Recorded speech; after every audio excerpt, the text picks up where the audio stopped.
Slightly different style of pancake is an American style pancake or a drop scone. These are great for breakfast. So what you're going to need is 4 ounces of flour, but this time it's self-raising, not plain flour.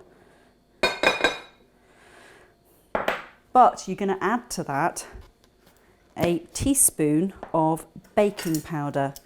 Now, the thing is, when it says it's a teaspoon of baking powder, it's not just any old spoon you get out the drawer, it's actually a measured teaspoon. So, teaspoon of baking powder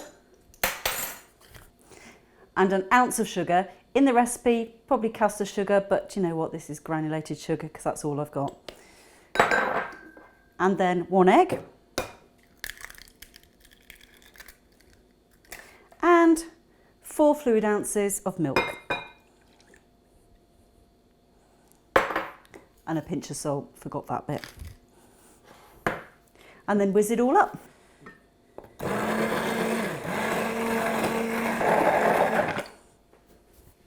Right, and we're ready to cook. Last time for the crepes we used a light pancake pan. This time you're going to be using a cast iron heavier based pan. This is much better for this type of pancake. It also doesn't need to be so hot. This time the mixture's a lot thicker than last time. It's a bit lumpy as well, but anyway. And also you can make shapes with it if you wish. Not that I've ever tried to. Now, this time, rather than waiting for it to go dry, what you're looking for is bubbles that are appearing on the surface. That should mean that it's cooked on the other side.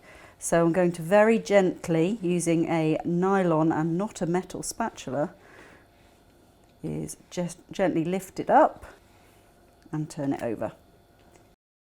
And because you've had that rising agent, not only in the self-raising flour, but also in the baking powder as well, you've got that puffing up of the pancake.